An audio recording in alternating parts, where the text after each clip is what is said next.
Good morning student. 6th லெசன்ல நம்ம partnership retirement பற்றி பார்த்துட்ருக்கோம். ஸோ இன்னைக்கு என்ன பண்ண போகிறோம் அப்படின்னா, so revaluation of assets and liability already அட்மிஷனில் என்ன பார்த்தோமோ அதே தான் ரிட்டையர்மெண்ட்லையும் same as above manner. So when a partners retires from the partnership firm, ஒரு பார்ட்னர் வந்து பார்ட்னர்ஷிப் ஃபார்ம்லேருந்து ரிட்டையர் ஆகிறார் அப்படின்னா, the assets and liabilities are revalued as the current value money. Current value மணிக்கு அசட்ஸையும் லைபிலிட்டியும் என்ன பண்ணுவாங்க அப்படின்னா ரீவேல்யூ பண்ணுவாங்க. சரிங்களா? So differ from the book value. So book வேல்யூக்கும் கரண்ட் வேல்யூக்கும் என்ன டிஃபரன்ஸ் இருக்கு அப்படின்னு சொல்லிட்டு ரீவேல்யூ பண்ணுவாங்க அசட்ஸையும் லைபிலிட்டியும். So there are 2 ways in which the revaluation, ஒரு ரீவேல்யூஷன் வந்து 2 வேல இருக்கு. So assets and liability maybe deal with the accounts. So 2 வேல வந்து ஒரு அக்கௌண்ட்ஸ் வந்து அசட்ஸ் அண்ட் லைபிலிட்டி ரீவேல்யூஷன் பண்றதுல டீல் பண்ணு. First of all, revised value of assets and liability are source in the book. Revised value அப்படின்னு சொல்றாங்க. சரிங்களா? Assets and லைபிலிட்டியை புக்ல ஷோ பண்ணுவாங்க. Revised value of assets and liability are not a source in the books. So இது புக்ல show பண்ண மாட்டாங்க, இது புக்ல ஷோ பண்ணுவாங்க. சரிங்களா? So when revised value of assets and liability stores in books na enna appdi சொல்லி பார்த்தோம் அப்படின்னா, under this method the assets and liabilities are sourced in the revised value in the books and balance sheet which is prepared immediately after the retirement of the partner. Partner retire ஆனதுக்கு அப்புறம் இமீடியட்லா partnership prepare பண்ணுவாங்க என்னது balance sheet. So அப்போ உடனே revaluation பண்ணிட்டு உடனே என்ன பண்ணிடுறாங்க, இன்னைக்கு இருக்கிற கரண்ட் சுச்சுவேஷன்ல இருக்கிற புக் வேல்யூல ஒரு பேலன்ஸ் ஷீட்டை ப்ரிப்பேர் பண்றாங்க. The revaluation account is opened, recorded increasing or decreasing of the value of assets and liability. Revaluation account open பண்ணிட்டு அசட்ஸும் லைபிலிட்டியும் இன்க்ரீஸ் ஆயிருக்கா டிக்ரீஸ் ஆயிருக்கா அப்படின்னு சொல்லிட்டு என்ன பண்ணுவாங்க, வேல்யூ பண்ணுவாங்க. Revaluation account is otherwise called as profit or loss adjustment account. Revaluation account தான் எப்படி சொல்லணும்னா profit and loss adjustment account சொல்லலாம். So it's a nominal account அப்படின்னு கூட சொல்லலாம். So revaluation account is credited with increasing the value of assets. Asset வந்து increase ஆச்சுன்னா credit பண்ணுவாங்க. Decreasing the value of liability, அதே மாதிரி லைபிலிட்டி குறைஞ்சதுனாலும் கிரெடிட் பண்ணுவாங்க. பிகாஸ் கிரெடிட் அப்படிங்கிறது one of the income value. சரிங்களா? It is debited with decreasing the value of assets and increasing value of liability. அதே மாதிரி அசட் வேல்யூ குறைஞ்சது அப்படின்னா டெபிட் பண்ணுவாங்க, அதே மாதிரி லைபிலிட்டி வேல்யூ இன்க்ரீஸ் ஆனாலும் டெபிட் பண்ணுவாங்க. சரிங்களா? So this is one of the rule of revaluation accounts. So unrecord assets is any one credited in the unrecorded liabilities if debit. அதே மாதிரி அன்ரெக்கார்டட் அசட்ஸ் இருந்துச்சுன்னா கிரெடிட் சைட்லையும், அன்ரெக்கார்டட் லைபிலிட்டி இருந்துச்சுன்னா அதை debit சைட்லையும் போஸ்ட் ரீவேல்யூ பண்ணுவாங்க. சரிங்களா? Profit and loss arised there are the transfer the capital account.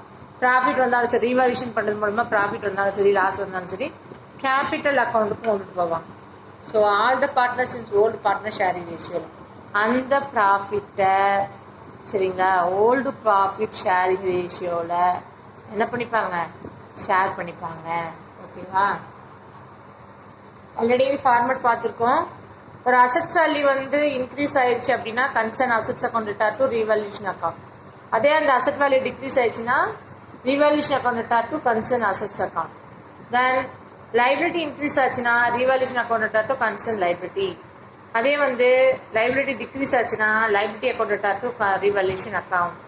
அதே மாதிரி unrecorded asset now only record means concern assets account retire to revaluation account. Okay.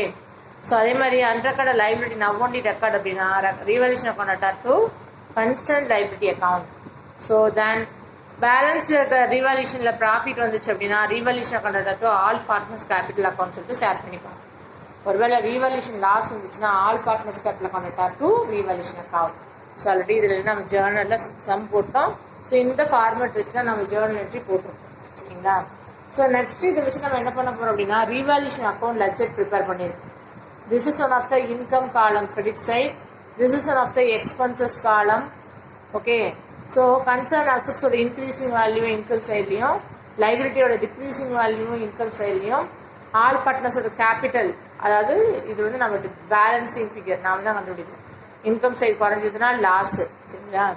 Concern அசட்ஸோட decreasing வேல்யூயையும் concern லைபிலிட்டியோட increasing வேல்யூயையும் இங்கே posting போட்டு இங்கே கம்மியாக இருந்துச்சு அப்படின்னா அப்போ என்னது இந்த பக்கம் அதிகமாக இருக்குன்னு அர்த்தம். அப்போ ப்ராஃபிட் ஆன் ரீவல்யூஷன் அக்கௌண்ட் நம்ம ரீவல்யூஷன் பண்ணதில் இந்த டோட்டலை கூட்டி இதால் கழிச்சோம்னா அந்த டெஃபிஷியன்சி வேல்யூ ரீவேல்யூஷன் ப்ராஃபிட்.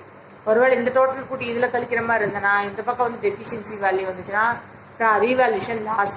சரிங்களா? ஸோ இந்த லாஸை நாம் அங்கே கொடுத்துருக்கிற ரேஷியோவில் நம்ம என்ன பண்ணிப்போங்க ஷேர் பண்ணுவோம். If you understand. Now when revised value of assets and liabilities are not sourced in the books அப்படிங்கிறப்ப எப்படி எல்லாம் போடுவோம் அப்படின்னா under the method of assets and liabilities sourced of the original value show ஆயிருக்கும். So not the revised value show of the books at the balance sheet. It's prepared immediately after the retirement of the partnership. So அப்போ எப்படி balance sheet இமீடியட்டாக ஒரு partner ரிட்டர் அப்போ போடும் அப்படின்னா net result of revaluation adjusting the capital account of a பார்ட்னர்ஸோட net result எடுத்துக்கணும். Memorandum revaluation accounts. So temporary accounts is temporary account open பண்ணிட்டு ரிவால்யூஷன் அப்ராச்மெண்ட்டாக போட்டுட்டு அதன் மூலிமா நம்ம அந்த அக்கௌண்ட்ஸ் புக்கில் மேனேஜ் பண்ணுவோம். சரிங்களா? So determinations of new profit sharing ratio and gaining ratio. First of all new profit sharing ratio already you know very well. What is this? It is necessary to determine the new profit sharing ratio time of retirement of a partners because the continue the partners adhere to the retiring partners shares of profit. Okay. So it is necessary to determine the new profit sharing ratio. முதல்ல ஏன் வந்து நம்ம prepare பண்ணுறோம்னா retirement ஆனதுக்கப்புறம் remaining இருக்கிற partners வந்து இந்த பார்ட்னர்ஷிப்பை continue பண்ணுறப்ப அவங்களுக்குள்ள ஒரு ரேஷியோவை ப்ரிப்பேர் பண்ணுவாங்க. That is not the new profit sharing ratio. அவங்களும் அக்ரிமெண்ட் போடுவாங்க ஃபியூச்சர் பீரியட்காக distribute the contributed the partners. அவங்களுடைய டிஸ்ட்ரிபியூஷன்ஸ் எல்லாமே இனிமேட்டு இதில் தான் இருக்கும். சரிங்களா? If the new profit sharing ratio not agreed continue the partners will started the profit and loss of equal. ஒரு வேளை அப்படி எதுவும் போட்டுக்கல அப்படின்னா அக்ரிமெண்ட் பிரகாரம் எதுவும் போட்டுக்கலைன்னா கண்டினியூ பண்ணுற பார்ட்னர்ஸ் வந்து ப்ராஃபிட் ஷேரிங் ஈக்குவலாக பிரிச்சுப்பாங்க. ஓகேங்களா? கைனிங் ரேஷியோ ஃபஸ்ட்டு பார்க்க போகிறோமா. ஸோ கண்டினியூ பார்ட்னர்ஸ் என்ன பண்ணுவாங்கன்னா may give a portions of the shares of profit of retiring partners. Retiring பார்ட்னருக்குன்னு ஒரு சில போர்ஷனை கண்டினியூ பார்ட்னர் கொடுத்துருவார். இந்த gaining may be shared by all the partners. அந்த கைனிங்கை எல்லா பார்ட்னரும் ஷேர் பண்ணிப்பாங்க. Some of the partners gaining ratio இல்லைன்னா ஒரு சில பார்ட்னர் மட்டும் ஷேர் பண்ணிப்பாங்க. Gaining ratio proportions of the profit is the guide by the continue partner. Continue பார்ட்னருக்கு அது ஒரு ப்ராஃபிட் மாதிரி. So proportions of fine the gaining ratio is to be bear the goodwill கூட சொல்லலாம். So retiring partners gaining is calculated following. எப்படிலாம்னா shared gaining new share minus old share அப்படிங்கிற formula use பண்ணிக்கலாம். Gaining ratio அப்படின்னா ratios is gained by the continue partners. Continue பார்ட்னரோட ரேஷியோவிலேருந்து நம்ம gaining ரேஷியோவை ஃபாலோ பண்ணலாம். சரிங்களா? ஸோ ஆல்ரெடி உனக்கு தெரியும் கைனிங் அப்படின்னா என்னென்னா 2:3:2 அப்படிங்கிறப்ப ஏபிசி இருக்காங்கன்னு வச்சுக்கோங்க. ஏ ரிட்டையர் ஆகிறாருன்னா இந்த 2ங்கிற பர்சன்டேஜ் இவங்க ரெண்டு பேருக்கு தனித்தனியாக ஷேர் பண்ணி கொடுப்பாங்க. அப்போ இனிமேட்டு 4:3ன்னு மாறிடும். ஸோ இந்த கைனிங்கை இவரோட ஷேரை இவங்களுக்கு விட்டு கொடுக்குறது. So that is one of the gaining ratio. Continue பார்ட்னருக்கு one of the profit activity. when a new profit sharing ratio is not given. ஒருவேளை நியூ ப்ராஃபிட் ஷேரிங் ரேஷியோ வந்து கிவன் நாட் கிவன், அதாவது அதுக்கு முன்னாடி பார்த்தீங்கன்னா நியூ ப்ராஃபிட் ஷேரிங் ரேஷியோ வந்து கொடுத்துருந்தாங்க அப்படின்னா என்ன பண்ணியிருப்போம் அப்படின்னா ஒன்லியா கால்குலேட் த ஃபாலோவிங். அதாவது என்ன பண்ணியிருப்போம் நியூ ஷேர்லேருந்து ஓல்டு ஷேரை கழிச்சு கைனிங் ரேஷியோ ஈஸியாக கண்டுபிடிப்போம். ஒருவேளை new profit sharing is not given அப்படிங்கிறப்ப எதுவும் கொடுக்கல அப்படின்னா ஓல்டு ஷேர் ப்ளஸ் ஷேர் கைனடு ரெண்டையும் கூட்டினோம்னா நியூ ஷேரோட ஆக்டிவிட்டிஸ் வந்து நாம் கண்டுபிடிச்சிடலாம். சரிங்களா? ஸோ இந்த மாதிரி ஒவ்வொரு இதுக்கும் ஒவ்வொரு மாதிரி ஃபார்முலாவை ஃபாலோ பண்ணணும். So more then the one partners gaining the retiring partner shares. Retiring பார்ட்னரோட ஷேர் நிறைய பார்ட்னர் வந்து கெயினாக எடுத்துக்கணும் அப்படின்னா என்ன பண்ணுவாங்க அப்படின்னு சொல்லி பார்த்தோம்னா அந்த new profit sharing ratio not a given அப்போ கொடுக்கல. ஸோ அப்போ ப்ரப்போர்ஷன்ஸ் ஆஃப் ஷேர்ஸ் கெயினடு இந்த ரிட்டையரிங் பார்ட்னரோட கெயினை தான் எடுத்துக்கிறாங்க. So new profit sharing ratio is calculate following. எப்படின்னா நியூ ஷேர் எப்படி கண்டுபிடிப்பாங்கன்னா old share plus share gained கூட்டம் நியூ ஷேர் வச்சிடும். ஸோ ஷேர் கெயினட் அப்படின்னா ரிட்டையரிங் பார்ட்னர் ஷேரோட ப்ரப்போர்ஷன்ஸ் ஆஃப் ஷேர் கெயினடை மல்டிபிள் பண்ணோம் அப்படின்னா நமக்கு ஷேரோட கெய்னிங் எவ்வளோன்னு சொல்லி நமக்கு ஈஸியாக தெரிஞ்சிடும். ஓகேங்களா?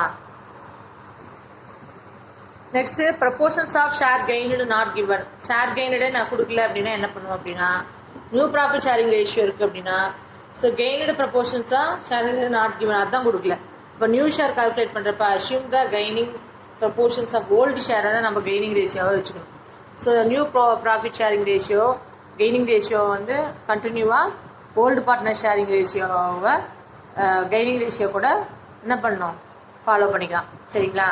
அதாவது நியூ ப்ராஃபிட் ஷேரிங் ரேஷியோவையே நம்ம கெய்னிங் ரேஷியோவை அப்படியே ஃபாலோ பண்ணிக்கலாம். சரிங்களா? Do you understand for this concept, ma?